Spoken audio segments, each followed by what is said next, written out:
Sejam muito bem-vindas a mais um episódio e esse vai ser dos bons. Vamos lá para mais um 14 Tons? Vamos! E hoje nossa convidada é super especial, viu? Verdade. Ninguém mais, ninguém menos do que a nossa médica, a doutora Carol. Nossa, no plural mesmo, porque a doutora Carol é médica pediatra e atende nós duas. As nossas filhas, claro, né, gente? Seja muito bem-vinda, doutora Carol. Obrigada. Hoje a gente vai falar sobre saltos de desenvolvimentos, se é que isso existe. E aqui vai uma primeira pergunta para começar esse papo. Então, bora. Existe mesmo saltos de desenvolvimentos? Existe. Chocamos. Que Eu bom. sou um pouco contra, mas existe. Existe no conceito, na verdade, sempre relacionado à regressão do sono, né? Que é o terror da... Que é A obsessão. uma das grandes preocupações de quem tem filhos pequenos. O que mais pode perturbar o sono de um bebê pequenininho e o que mais eu posso fazer ou o que eu não posso fazer para dormir uma horinha a mais, né? E, por incrível que pareça, sim, tem estudos sobre isso, mostrando, na verdade, que existe uma relação temporal, curta e episódica, entre alguns ganhos neurológicos e mais motores do que os cognitivos e perturbações do sono.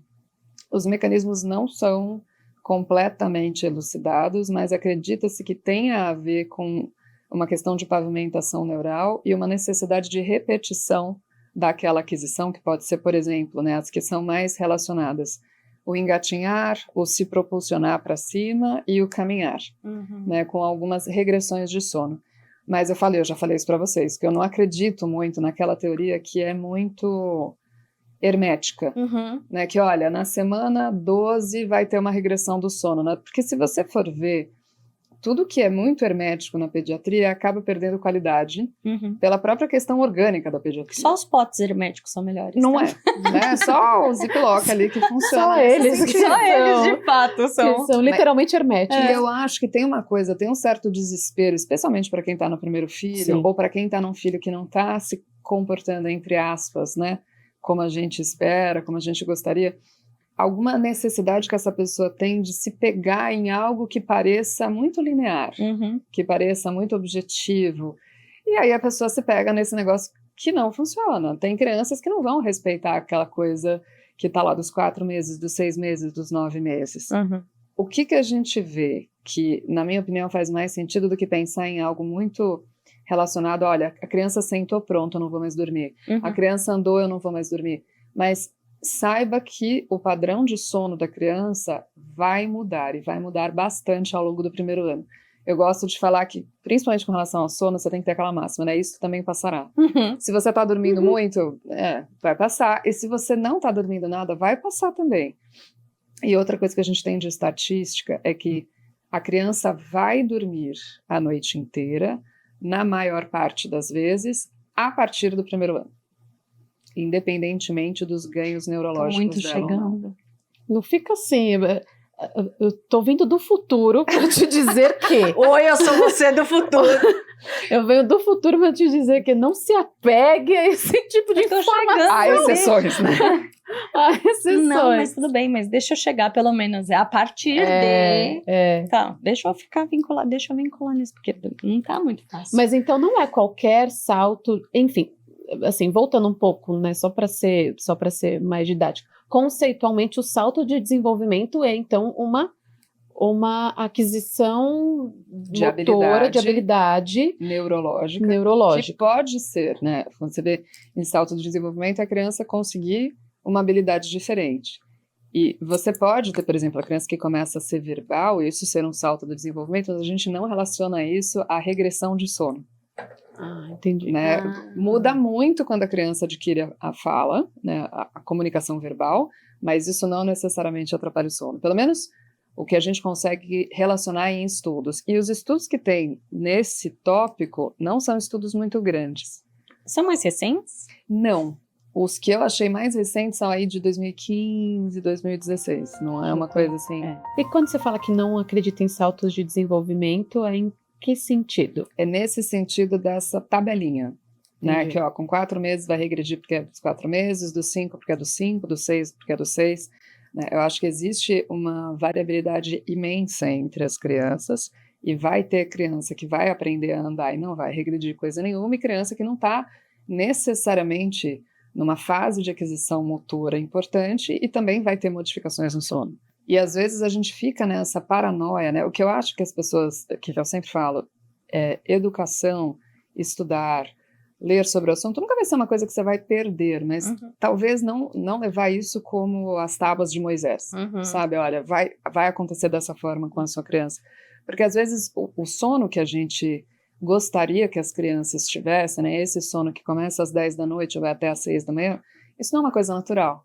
Isso é um comportamento aprendido, e é um comportamento aprendido que tem bastante relação social. Inclusive, foi um comportamento aprendido pela sociedade depois da última revolução industrial. No sentido de a gente aproveitar um dia luminoso e descansar à noite. Mas, na verdade, do ponto de vista genético, evolutivo, a gente não tem essa programação de dormir muitas horas seguidas e só no período noturno. Bizarro, né? A gente tem uma programação de dormir, acordar, acordar. É claro que assim, o ser humano é um bicho diurno, a gente cicla hormonalmente para ser mais ativo durante o dia e menos ativo durante a noite, mas dormir muitas horas, se você for colocar isso num contexto biológico, num contexto em que você é um bicho disputando a savana, vamos dizer assim, se você dorme 8 horas ininterruptas, você morreu. Acabou a comida também. E seu filho também, né? Porque, na verdade, você dorme um ciclo de sono ou 2, acorda, vê se o seu ambiente está seguro, vê se seus pais estão perto de você, porque os nossos filhos têm essa dependência. Então, a criança dormir 1h30, 2 horas, acordar, checar se você está perto, se alimentar, é a programação que eles têm. Então, existe um período que a gente precisa dar para eles aprenderem como a gente quer que eles durmam. E isso vai ter uma variabilidade com as crianças imensa. Muito mais. Quando eu falo que eu não acredito na teoria dos saltos de desenvolvimento, não é que eu não acredito que tenha alguma interferência, é que não vai ser tão previsível como os fluxogramas gostam de mostrar. Por que você acha que as mães ficam tão obcecadas por saltos de desenvolvimento? Ah, te digo facilmente, porque a gente fica cansada. Né? Porque assim, na verdade, é aquilo. E é uma tentativa de controlar. Isso. É uma tentativa. No fim do dia, é uma tentativa de você dormir mais horas. Né? E não só dormir mais horas, né? Colocando de uma forma um pouco menos restritiva. Especialmente, acho que é isso que você colocou, que você mudou de uma filha para outra. Quando você está fazendo as coisas pela primeira vez e os desafios se apresentam para você pela primeira vez, você quer fazer o melhor para a criança, né? E no fim, você super cansada, você também precisa dar vazão para essa necessidade biológica de dormir.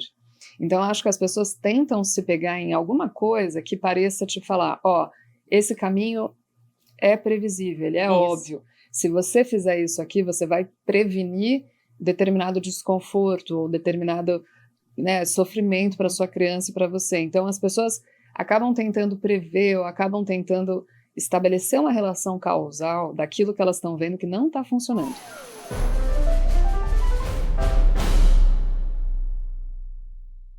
Oi, pessoal, sejam bem-vindos de volta ao nosso SAC, o Serviço de Atendimento ao Consumidor exclusivo do 14 Tons de Maternar. Eu adoro esse quadro. Também, e a gente recebe críticas, sugestões, elogios das nossas crianças para as próprias mães e as mamães de todo mundo. Então, a ideia aqui é a gente acolher e tentar resolver. Vamos ver o que vai vir. É difícil resolver, criançada, mas a gente está sempre ouvindo. A gente está ouvindo. Hoje tem vídeo, vamos ver o que tem. Surpresa. Assim eu tocar funk. Todas as mães do mundo está eu subi em cima do prédio. Jesus. Do prédio. Gente, a gente tem um super-herói. Ele quer subir. O Batman, né, Pedro? Pedro, você tem um elemento surpresa, hein? Pedro, difícil ser sua mãe, hein, querido? Você quer ouvir funk e subir no teto de um prédio? Por que não? Por que não? Se Olha, você tá de capa, né? não, claro que não vai acontecer. Não, pode acontecer. Eu quero Pedro, deixar tá aqui. difícil te atender. O funk, assim, não é nossa preferência musical. Eu acho que a gente não vai conseguir ajudar nesse sentido. Eu concordo com a sua mãe. E vamos sim, manter o corpinho na parte de dentro do prédio, o que você acha? Mas seguro, né, querido? A gente, né? Eu quero deixar aqui toda a minha solidariedade à mãe de Pedro, que deve estar sem Deve nenhum tá com o cabelo, cabelo judiação. em pé. Mas Pedro, adorei você. queridaço. Muito obrigada pelo vídeo, viu, Pedro? Muito doidinho, Tranquilinho. te amei. Um beijo. Um abraço. E escuta, como você entendia os saltos de desenvolvimento antes de ser mãe? Depois de ser mãe, mudou alguma coisa? Não. Não. Eu acho que como eu tinha já essa vivência, né, de falar isso para os pacientes e de, sinceramente, ver o absurdo daquela tabelinha muito marcada, muito matemática, eu acabei não me fixando tanto nisso. Eu acho que uma série imensa de coisas mudou com a maternidade, mas não a minha visão sobre saltos de desenvolvimento. Então você não ficava tipo assim, nossa, ela tá 12 meses, vai começar a andar. Não. Não. Mas quer ver uma coisa que não tem nada a ver, não tem nenhuma relação com o assunto que você está me perguntando, mas uma coisa que para mim, né, você vê que cada um tem a sua noia, não é falta de conhecimento. A paranoia, a preocupação com os nossos filhos não tem a ver com você ser ou não da área, tá? Uhum. Então a minha paranoia com desenvolvimento tinha muita relação com, será que a minha filha é neurotípica? Então, o meu pensamento ia para outra coisa, não era para salto de desenvolvimento, era para sono, mas quando ela tinha uma aquisição que colocava ela dentro dessa neurotipia, né, eu comemorava. E era uma comemoração bem solitária, porque era uma comemoração bem de pediatra. Então meu marido falava, que lindo, ela tá sorrindo, graças a Deus, ela tá sorrindo. Sorriram, ela sorriu, tá dentro da check. tabela. Nossa, graças a Deus, ela tá olhando no meu olho. Ele falava, que bonitinho, ela olhou no meu olho. Então, você vê que a vivência, né, muda muito com o nosso prisma de onde a gente está olhando, mas não ter paranoia não existe. Não adianta fazer faculdade, residência, segunda residência, ter consultório, trabalhar com um monte de gente. Eu tinha minha paranoia. Então, eu olhava para os marcos de desenvolvimento da minha filha dentro dessa visão de, nossa, ela está se desenvolvendo de forma normal. Tudo bem se eu não dormir essa noite. Né? mas isso era uma coisa que era uma antecipação que eu tinha. Então, em vez de pensar assim, ela está chegando nessa idade e vai ter regressão do sono, eu pensava, ela está chegando na cidade, meu Deus do céu. E ela ainda não fez isso. Ela Você ainda tava não com o sentou. checklist. Ela ainda não sentou. A areia da ampulheta tá acabando. Eu tinha essa coisa que me movia para uma coisa meio de medo, né, de preocupação. Não, eu fiquei tensa, porque com 9 meses tem aquele relatório, questionário, na verdade, que ela, não sei se já É que não respondeu. tinha para ela, tá? Não isso tinha é uma nenhuma das adição duas. recente aqui. Então você não... Você tá falando, eu tô meu Você Deus, não fez por que essa eu não prova? respondi questionário? Não, deixa eu falar que não é tão confortável, porque eu imagino que você, em sendo pediatra, tem milhões desses checklists na cabeça. Sim. E é um questionário que você tem que observar a criança. Algumas perguntas eu já sabia responder. Se faz isso, faz aquilo, tal. Se sempre, às vezes, nunca, jamais, umas coisas assim. E aquilo me deixou tensa. E eu falava, gente, pera, calma, deixa eu ver se A ela faz Lisandra isso. comentou outro dia, foi num outro episódio, que você comentou que você chegava na doutora Carol, ela perguntava alguma coisa, você... Foi no do puerpério. A Lisandra, quê? Tipo, pensando, não tenho a menor ideia de Foi quantas das vezes ela faz mamadas. xixi. Foi das mamadas. E o xixi, você tem mais de 6? Era para eu contar, ninguém me falou. Exato. Foi porque, isso a gente começou a falar, porque de anotar horários, essas as meninas coisas. estavam falando que elas anotavam as mamadas. E eu falei, o que me deu o start foi isso, que na primeira consulta com 7 dias eu tirei 0 nas perguntas, porque eu não sabia responder nada. E aí eu fico pensando nesse processo. Gente, eu tô vivendo com a minha filha ou com outra pessoa? E aí o checklist é isso, e acho que é meio esse sentido. Eu me senti pressionada 2 dias pra responder o negócio. Mas assim, você... Gente, leva pra casa. Porque na verdade, assim, teve uma certa atualização dos marcos. Aí, gente, precisa tratar aqui. A médica Daniele tá assim, se sentindo excluída. E na verdade teve uma simplificação, né, de marcos de desenvolvimento, isso pensando pela escola do CDC americano, de onde a gente importa vários dos checklists que a gente usa, né, se não todos. Então, aí em 2023, 2022, 2023, eles fizeram uma grande revisão dos marcos. Isso foi bem mais enxugado, tá? E foi recolocado numa linha do tempo um pouco mais adequada, né? Teve uma força-tarefa, foi um grupo de pesquisadores e de especialistas em desenvolvimento de várias áreas para poder fazer essa avaliação do que a gente usava para marcos do desenvolvimento, para dar uma atualizada nisso, e ficou bem mais enxuto. E para ampliar um pouco como a gente vai olhar para o desenvolvimento dessa criança, em alguns momentos, né, foi sugerido que os pediatras aplicassem para as famílias um questionário um bocado mais amplo. E que não dá muito tempo para a gente fazer no consultório, porque tem algumas coisas que você precisa expor a criança para fazer. Você testava algumas coisas. Vou dar um exemplo. Passa o objeto de uma mão para outra. Se ele tá com um brinquedo na mão e você pede, ele te dá. Mas essa pergunta a doutora Isso, me essa fazia em consultório. é uma pergunta que algumas existem nos checklists, outras não. Outras não. Né, você vai ver, né? Spoiler, mas vai ter uns próximos que você vai ter que dar alguns objetos e ver como que a criança manipula, traçar algumas linhas e ver se a criança faz. Lição de casa. Totalmente. Só que eu dividi com a família inteira. Falei, gente, olha, a gente vai ter que observar. Aqui. A gente vai ter que observar a Sofia em alguns. Olha, esse desenho. Ela tava uma semana que o Felipe viajou, então na minha casa tava o meu time de futebol, né? Minha mãe, minha avó, minha irmã e minha sobrinha. Tava todo mundo lá. E eu falei com todas. Falei, me ajudem a identificar se é isso. Aí quando a temporada acabou lá em casa, eu falei, vamos lá fazer o questionário. Vocês viram a Sofia fazendo isso, aquilo, né? E você vê que gera uma certa ansiedade. Gera ansiedade, né? Eu falava, tem que responder esse questionário, ela tem que ter 30... Não, é 9 meses. Não, 8 meses. 9 meses, até 9 meses e 30 dias. 9 meses e 30 dias. Nossa, counting down. Exato. E você tá tipo... Imagina você ter tudo isso na sua então, cabeça. Deus, Né? Por um lado, como que é? É muito tranquilo, porque você sabe resolver uma bronquiolite, você sabe resolver uma diarreia, você sabe resolver uma roséola, mas por outro lado você está pensando num outro panorama de coisas que podem dar errado. Porque o leque dentro da sua cabeça é gigantesco. E eu, que não sou médica nem nada, mas eu, por exemplo... Mas era tecido? Eu consumia muita informação sobre os marcos de desenvolvimento e tal. Então eu tinha um pouco isso. Por exemplo, a Luísa começou a fazer movimento de pinça muito cedo.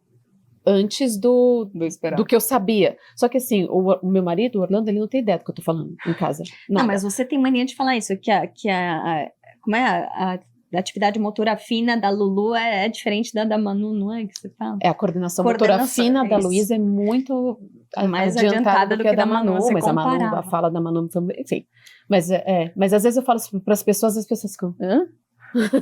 Atividade motora fina. Aí quando um dia eu tô vendo ela pegou tipo um edamame, assim, e ela era muito nova. Nem é pra dar edamame pra ela nesse momento. Eu quero, já sabia mastigar. Aí eu, gente, amor, olha só ela fazendo pincel, ai, que fofo. E eu, nossa, não tá entendendo, ela tá muito adiantada. E outra coisa que você já me falou uma vez, era o pular. Saltar com os dois pés. Com os dois pés. Saltar com os dois pés. Eu falei pra eles, André, a Manu tá saltando com os dois pés, não sei o quê. Falei, que legal. Aí você pensando, né, bota no currículo, né? Saltou com os dois pés com 7 meses. Pés. É gênio. Mas é que saltar com os dois pés, eu tava tensa. Porque a Manu falou muito cedo, tal, mas a parte motora sempre foi ali na média. E lá no parquinho do meu prédio que você conhece, tem um degrau. Tem. Horrível. E o Noah, que é o amiguinho dela, que é um ano mais velho, vinha e pulava, E eu pensando, mano, ainda não pula, né? Uma tristeza, né, de comparar. Pular com os dois pés, não sei o que lá. Aí um dia ela pulou com os dois pés. Era antes dos 2 anos, eu, tá vendo? Já cuida, Noah. Daqui a pouco ela pula em você. Aí eu falo pras pessoas, não sei nem o que você tá falando, não tô nem aí.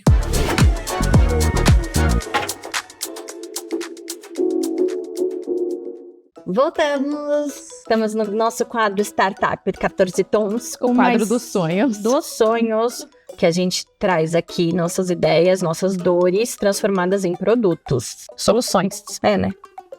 Gente, sabe quando a gente tem uma festa infantil, um evento longo, vai passar o dia na rua, a criança passa o dia brincando, comendo, se lambuzando, se engordurando, caindo no chão, suando, andando descalça, pé preto, O que ela faz no final do dia? Entra no carro e dorme. E você tem que o quê? Você tem que chegar em casa e fazer o quê? Dar banho, escovar os dentes, pôr pijama, tudo isso, e a criança já tá dormindo. Tudo que você queria era Tudo que você estalar queria os dedos. aconteceu. Tudo que você queria aconteceu. Que era o quê? Estalar os dedos e a criança tá o quê? Pronta pra dormir. Foi pensando nisso que a gente criou a cabine lava rápido noturna. E ela é portátil, pequenininha, ela aumenta, pensa, põe na mochila, leva pra festa infantil. Terminou a festa infantil, a criança podre, cansada, suja, horrorosa. Enfia na cabine, em 3 minutos ela sai de dente escovado, banho tomado, pijaminha colocado, põe no carro, dormiu, lindo, ótimo, transfere do carro pra cama, tchau, tá feito. É O isso. que vocês acham? Excelente. O que você acha? Nossa, até eu. Não tenho uma maior adulto? Também adulto. A gente também entra. Nossa. Eu podia entrar depois. Poderia, na sequência. Em 1 minuto. Imagina, 3 minutos tá pronto pra dormir. Gente, um sonho. Ah, pelo amor de Deus. Pode fazer a versão adulta também, eu quero. Não, e a pediatria, o pediatra tem isso, né? É claro que o objetivo do pediatra é manter a criança saudável, né? Remediar a criança, enfim. Isso. O objetivo do pediatra é a criança, mas no final das contas, você está lidando com uma pessoa num momento Totalmente complicado. desgovernada. Você tá cuidando da criança, você tá lidando com um adulto que tá Não sabe o que tá totalmente fazendo. louca, né? Tá totalmente verdade, fora. é verdade. Não dá pra ignorar 100%, né? E não dá para exigir que essa pessoa siga aquela receitinha também super restritiva que você passou, ou julgar a pessoa porque ela não seguiu.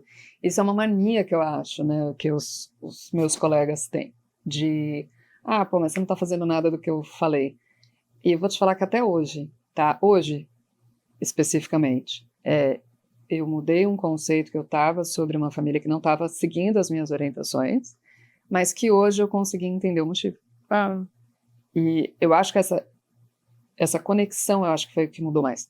Eu consegui empatizar de uma forma de falar, de fato, eu não sei o que está acontecendo com essa família.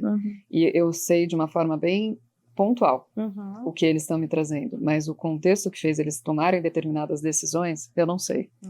Então, às vezes, assim, pô, mas já te falei para fazer esse remédio, fazer esse exame, fazer essa vacina, ou então te falei para fazer esse tratamento, aí você me traz o problema de novo e você não está fazendo o que eu falei para você fazer. Mas calma, realmente você não sabe o que está acontecendo na vida da pessoa. Talvez isso também, né? Tirando um pouco da palavra humanizada, eu acho que é entender do outro lado da mesa de que o contexto muda demais na vida da família e isso interfere muito em como eles vão Trouxe atuar. Pessoalidade, né? Isso. Pra prática, né? É ótimo, tá? Tem um livro muito legal que eu acho que eu falei para você algumas vezes, O Cérebro da Criança. É um livro que eu gosto muito porque ele consegue trazer o adulto que não lida com criança com desenvolvimento infantil para as fases diferentes do desenvolvimento do cérebro da criança, para você conseguir mais ou menos entender onde que você está mexendo ali. É um livro Que legal. bem interessante.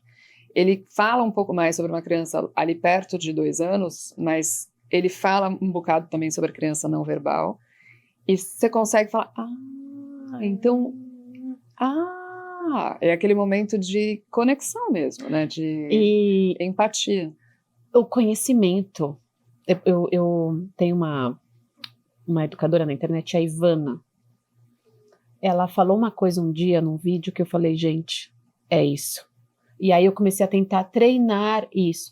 Ela falou, a gente se irrita com a criança porque a gente não entende o cérebro da criança, a gente não conhece o funcionamento do cérebro, é por isso que a gente se irrita. Ela falou, por exemplo, quando você encontra um cego, você entende a limitação de um cego. Então você vai ajudar um cego a atravessar a rua. Você entende as limitações dele, você tem conhecimento daquela limitação.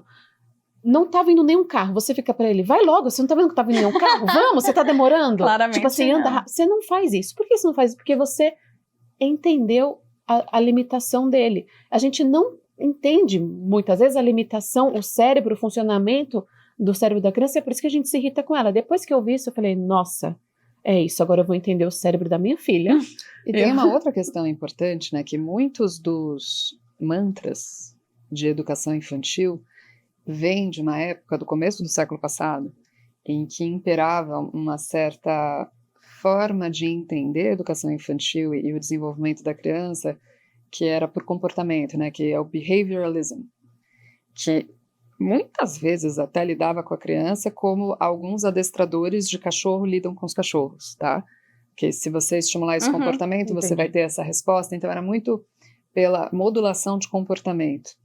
E isso foi gerando nas pessoas uma sensação que até hoje ainda permeia muito, que se você não bloquear um comportamento que você não gostou, você nunca mais vai ter as rédeas da situação.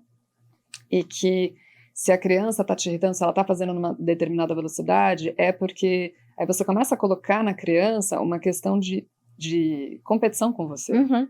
Né? Como se tudo fosse provocativo, né? Isso, ela tá fazendo isso de propósito, Ah, isso ela é tá clássico. fazendo isso para me... Isso é é até uma coisa... Egocêntrica. Ela não tá fazendo para te irritar, ela não tá fazendo... Você não é o centro do mundo. Né? Ela tá fazendo porque ela tem um funcionamento um pouco diferente do seu e né, uma velocidade de assimilação diferente da sua, e que você não tá numa competição de poder com a criança, e que a criança não vai fazer um golpe de estado e entender que se ela terminar o coração para pegar água, ela vai dominar você. Mas isso é uma coisa, é um ranço que vem desse pensamento um bocado antigo e criado por homens, não mães, que a gente ainda tem um pouco disso, né? Tem. Que se eu não dominar minha criança, Ela vai me dominar. ela vai me dominar. E eu acho que principalmente quando a gente está numa situação em que tem o olhar do outro, né, o escrutínio público, aí que isso aflora. Se a sua criança está se comportando minimamente de um jeito que não é socialmente aceito, a sua maternagem, tudo que você estudou, isso tudo vai pro buraco e você quer conter aquele comportamento o mais rápido possível. Para os outros te validarem. Isso, para você validar o seu ISO 9002 de mãe, né, no controle, tudo aquilo que a gente sabe que não vai funcionar. Existe. É E que talvez esperar a desgrama da criança terminar o coração, você vai bloquear uma birra, uma crise, e você vai chegar no horário. Gente, esse papo sobre salto de desenvolvimento foi muito bom. E olha, vou falar uma coisa aqui. Eu dei uma pesquisada sobre saltos de desenvolvimento e não encontrei debates sobre o assunto. E é muito importante. É muito importante, não encontrei em outros programas e eu acho que vocês vão gostar bastante, hein? Ainda mais com a Exclusivo. presença de Da uma nossa- profissional tão maravilhosa Da como a nossa doutora médica, Carol. das nossas filhas. Da nossa. Muito obrigada. Obrigada, de doutora nada, Carol. querida. Obrigada Foi mesmo. ótimo papo. Um brinde, né? Um Porque brinde, ninguém só pra vive sem terminar. vinho. Ai, graças a Deus. Saúde. Curtam, compartilhem e não esqueçam de seguir a gente no YouTube, no Instagram. Verdade. Beijo.